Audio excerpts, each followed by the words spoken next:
Welcome to the Scandinavian Mind podcast, our weekly show about the intersection of lifestyle and technology. Today we are revisiting our Retail Tech Talks, a live program we hosted at CIFF, the Copenhagen International Fashion Fairs, just a few weeks ago. This talk is a conversation with Frederik Larsen, founder of futurum. futurum is a Copenhagen-based consultancy that advises leading Scandinavian fashion and lifestyle brands on sustainability and social justice, and create strategies rooted in research-based approach and a deep understanding of strategic business processes and communication. The title of this conversation was A New Policy for Fashion, How Branding and Production Will Be Shaped by the Ecological Crisis. I really enjoyed this conversation with Frederik, as I find him one of the most thoughtful persons in the fashion space today. In this conversation we talk about how Frederik helped write the sustainability strategy for all of Copenhagen Fashion Week, what's happening with the new EU directives for the fashion industry, the need for data, and so much more. Here now, my conversation with Frederik Larsen, co-founder of futurum. Big round of applause, right? Let's do it. Thank you. Thank you. Thank you. Frederik, thank you so much for being here. I just asked you before, what do you call yourself? Are you an advisor or a consultant or a teacher? It seems like all of the above. Can you just explain what futurum is to begin with? Yes, I'll be glad to. So futurum is basically a consultancy or a strategic advisory where we work predominantly with sustainability and social justice as our focus areas. But part of that is working directly with brands and giving them strategic advice on how to transition towards sustainability and justice. But it's also a very big part of our work to do research. We do our own original research. I come from a background as an academic researcher in different universities on especially sustainability and business models, but from a human-centered point of view. So we do a lot of different things. We still teach, or at least sort of create educational programs also, but most of our time is spent creating frameworks and strategies for sustainability for companies and organizations. Yeah, that's my impression of you as well. And one of the, I don't know if you call it claim to fame, but one of the things that you have been part of is help write the sustainability strategy for Copenhagen Fashion Week. And right now, Copenhagen Fashion Week is in full swing. Are you happy about that work? And can you just give us a little bit of a head notes on what that meant?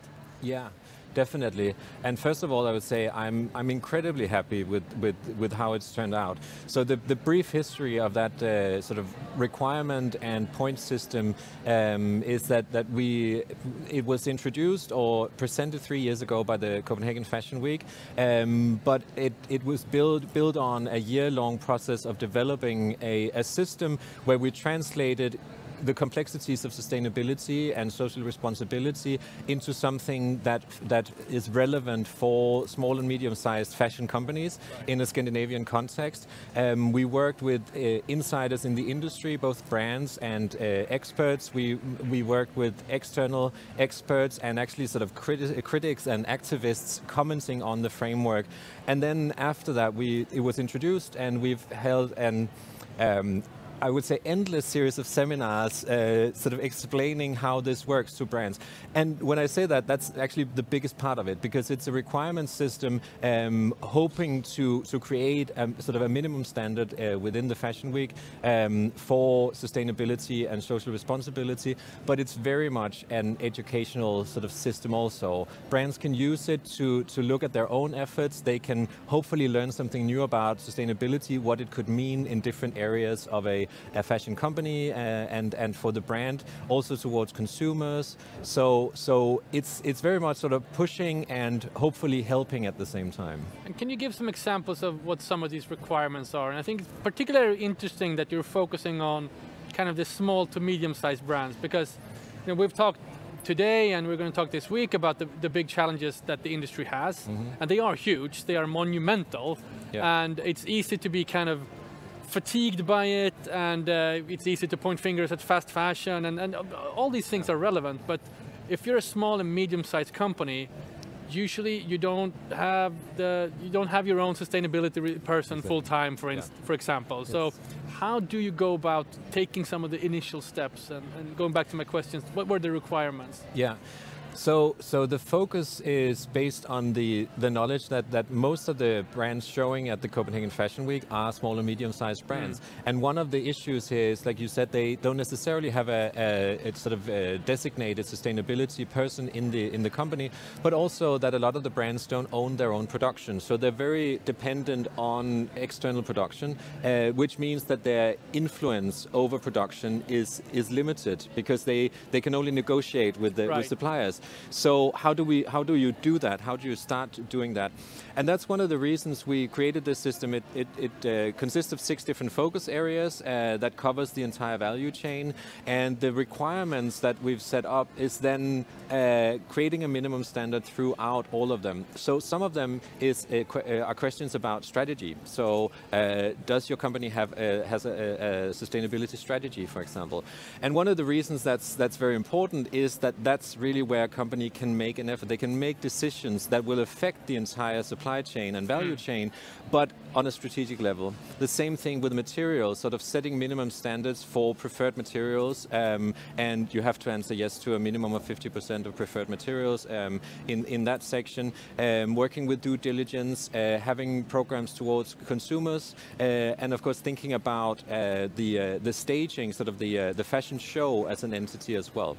And of course we realized that this was made for Fashion Week, and for other brands, for example, the show part may be less important, but the idea is still that if you create some kind of presentation, whether it's a catalog or you have a website or a lookbook or whatever, you can still consider, how do we do this and how do we meet our customers and our users through this sort of through sustainability as well. Fascinating. Have you seen, do you have any favorite examples? I don't know if you can name names, but effects of this strategy in the industry? Yes, sort of in terms of the requirements, you think? In terms of brands actually making a change and working differently. And I mean, we've worked with a number of Scandinavian fashion brands as strategic advisors as well, and created strategies for them. And I think in terms of different examples, one of the smaller brands, a very small brand that started working with the requirements, they were sort of puzzled by all the questions about having policies in place and creating strategy documents, because we're 10 people in the company, like we don't need that. And that's absolutely true, but fashion companies can grow very, very quickly, and within a year you may be 20, and in 3 years you might be 45 people, and suddenly it is quite important to have a diversity policy in your company, to have sort of working conditions policies also internally in your office. And so it's sort of easy steps actually preparing for that journey as well. And then at the other end, we've worked with much larger companies where they've used the requirement system to check through all the different departments. And one of the companies that were part of the pilot testing of the system came back to us afterwards and it's great as a sustainability manager having this framework, because it forces me to go to all the different departments in the company and say, I need knowledge on this. I need you to report to me on this. So it actually created a unity throughout the company. So those are 2 quite different examples. Wonderful. We've talked a lot about retail today here. Is that an area that you are focused on, and how, are there things happening there that you are focused on in your advice? Well, I think it's definitely something that we take into consideration, and what we are focusing on mostly is how the brands that are trying to create different approaches, for example, to their collections, sort of selling, having fewer collections, having more never out of stock products in order to create a more stable production, which is very good for working conditions in the supply chain, for example, because it allows the suppliers to plan out the production a lot more. They often run into issues with the retailers requiring them to deliver in a very specific structure. The seasonality is something they still have to adhere to. Sales those structures are very difficult if you want to create products that are never out of stock and are more stable. So I would say at this point we're looking at a lot of issues or sort of barriers in the retail sector for the brands that sort of on a very fundamental level want to approach sustainability. At the same time, however, we're also seeing new forms of collaboration, and I think some of the bigger retailers are also very much part of this and very sort of aware that they have a role to play in it. But then talking to smaller fashion shops, for example, you can see that they've been very vulnerable in the last few years with, of course, closures during the pandemic, with difficulties in getting supplies there in time, sort of lead times on products.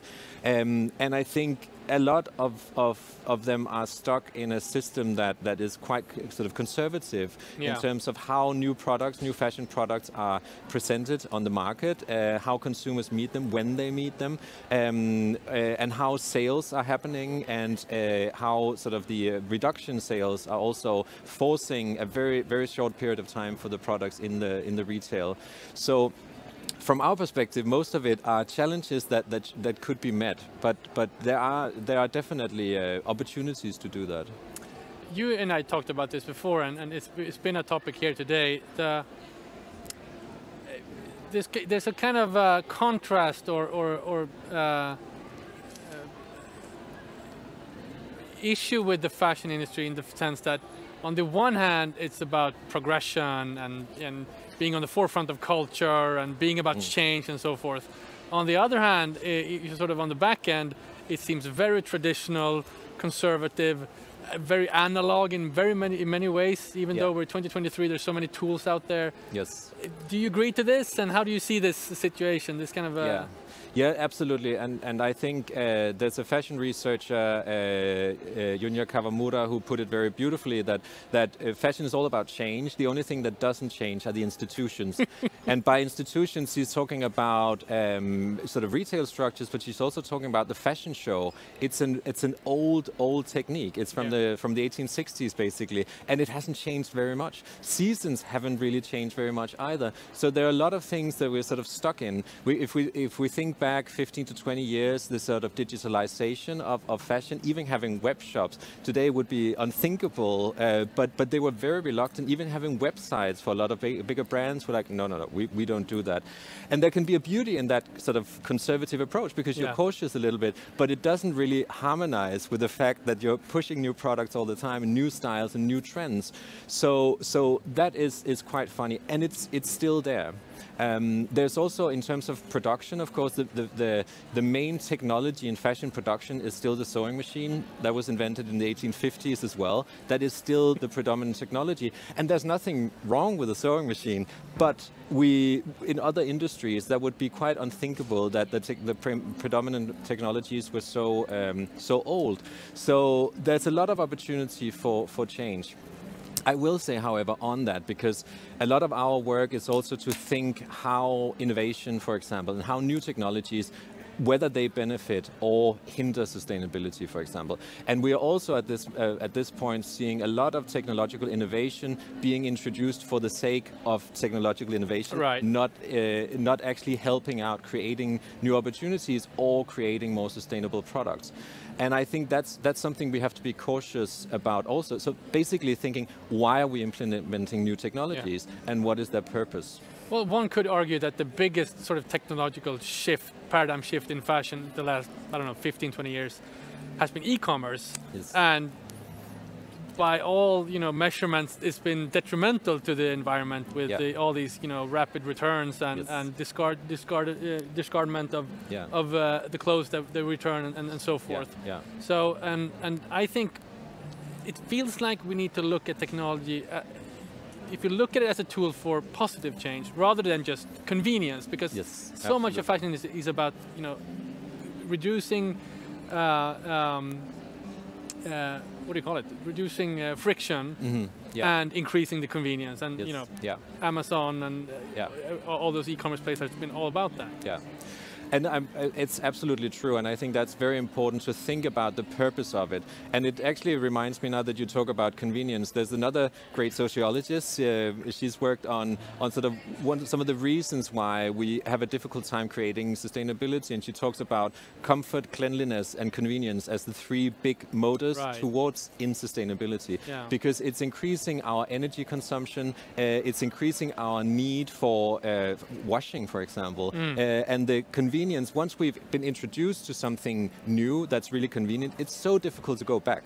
If we were never introduced to that in the first place, it wouldn't really be something we missed. So there's sort of psychological aspects to it in the consumption section, and I think a lot of technology can play into that. But hopefully we can see real innovative technologies that can perhaps help us turn convenience into something that doesn't equal more energy use, more resource use, more products, but better products, and perhaps more sort of meaningful products that are still creating a profit for the companies, but without having it to be sort of fueled by overproduction and overconsumption. That would be excellent. It would. Okay, so let's talk about EU. You've been eyeing this, I know. So what's your take on the situation?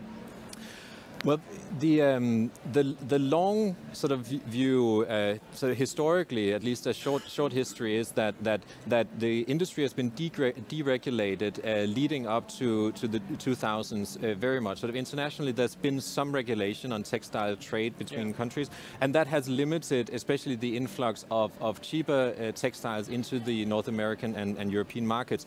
When that was removed, markets saw a real flooding of much cheaper products, which has accelerated the production level and consumption level to completely new heights. And so, in other words, regulation works in terms of trying to create a boundary and a sort of maybe a standard even for what other types of product we should be making. In that view, I think regulation isn't necessarily a new thing, but in a shorter period, it is very new because it's been quite unregulated. And for those of us working on the side of environmental sustainability, climate and social justice, these measures are incredibly needed. We need to create something that will help companies and economies move towards better products, fewer products, more resale sort of business models, better resource usage, better recyclability and so on. And that's really what the new textile sort of strategy is about. Having said that, it's still unclear exactly how and when the different measures will be rolled out. And on the one hand, that is creating confusion. At the same time, at least from the environmental agency, the European Environmental Agency, they also, I think, want to try to co-create this a little bit with the people in the industry, figuring out how would this work. And there's a fundamental problem to that, which isn't only in fashion, but in product, sort of production of products in general, that we still require fundamental measurements on how we measure the sustainability and emissions level of individual products and materials. And the new strategy here is also one of the efforts from the EU to try to push that agenda, to say we need a common language. What are emissions and how do we calculate them? And what is the sustainability sort of footprint of these different products? And that will be, I think, on the one hand, of course, it's a new situation for fashion brands, but it will create a common framework for everybody to work within. So it will also help create similar requirements to suppliers, for example, saying this is what we need from you. At the moment, a lot of individual brands are creating their own frameworks and their own requirements, and that's good because there aren't really a lot to go by, but it also means for suppliers that they can be faced with sort of 10 different sets of requirements on data and information for the different brands. So I think in the long run it will help environmentally, but probably also help brands move towards this. I had a talk with Lisa Lang. She's one of the policy makers in the EU, and she talked about the first sort of rounds of legislation will be for the bigger players, the biggest companies, whereas sort of the smaller, medium-sized companies, maybe that are relevant for Copenhagen Fashion Week, it will be 2026. But that's still very soon in terms of, I mean, many brands start designing the collections for 2025 soon. So there is something that the industry need to to take a look at. Yeah, definitely. You mentioned data, and we should talk a little bit about this. This is a kind of also one of these looming topics. What do we mean by it? Yes. With these regulations, there's going to be requirements of traceability, for instance. You're going to have to show where the garments and materials are coming from, but also in terms of overproduction. Where do they go? Yeah. So where do the garments go? Yeah. How do you view this subject? Because it's also a big one and hard for many brands to tackle, so to speak. Yeah. And I think in relation to those two aspects, traceability, both in the sort of upstream and downstream, I think is incredibly important. We need to know where do products come from, and that's an incredibly important aspect of also creating sustainability and social responsibility, because by following products through production, you also realize all the different actors involved in bringing that product forward from agriculture through fiber into a finished product.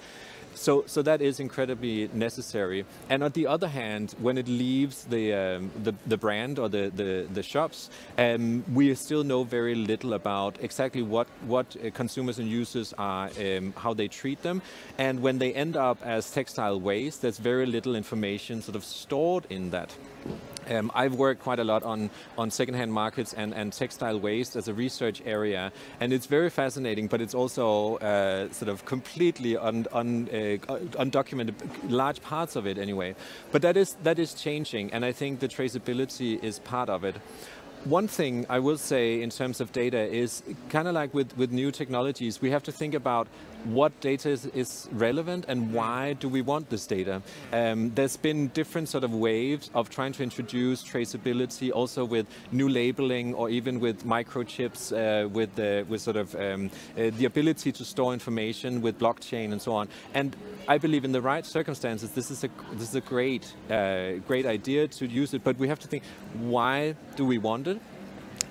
One of the examples here would be that a lot of brands are thinking about, they would like to trace their products with a blockchain, for example, through blockchain technology, through the consumption phase and into the waste stream, which is great. But it's only really necessary if you're thinking about a product that has a very short lifespan. Yeah. Because if that product is in use for 10 years, that brand may, it might not even be there anymore. So that information is lost anyway. Yeah. So either we have to find a sort of a registry sort of together, and we're like, so all of our clothes should be in a central registry, or so we have to think, what will it give us? What will this data actually provide us with?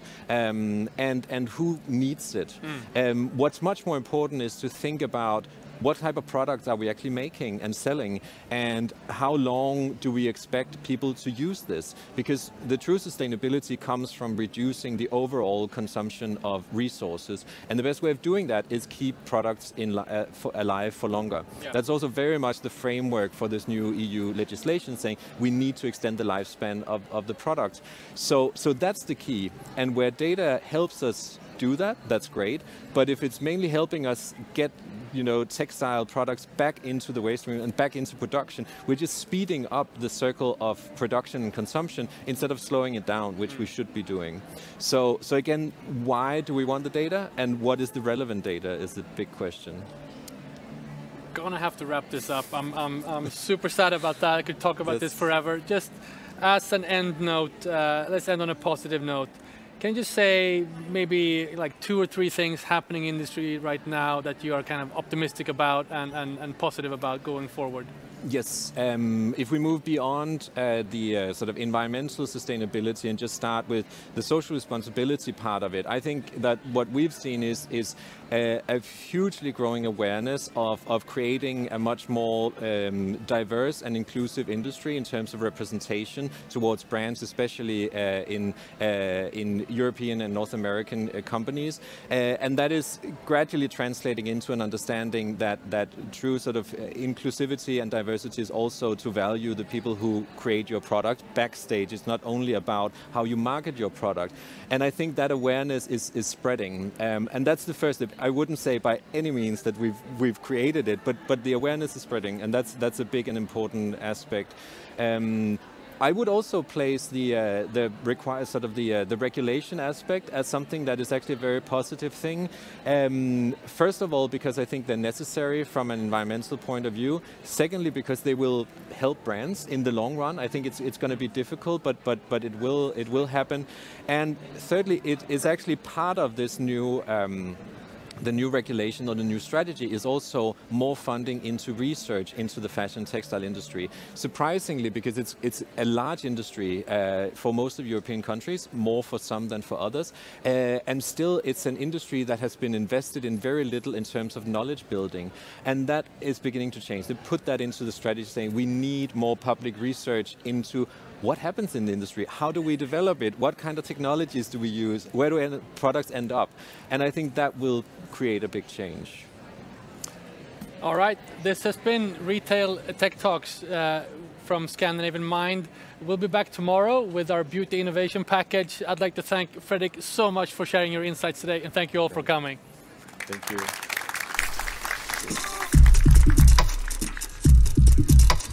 That was Frederik Larsen, co-founder of futurum, recorded at our Retail Tech Talks during Copenhagen International Fashion Fairs in February 2023. Don't forget to sign up to our newsletter. Visit scandinavianmind.com/newsletter not to miss out on any upcoming talks and events. We'll be back next week with another conversation about the intersection of lifestyle and technology. Till then, goodbye.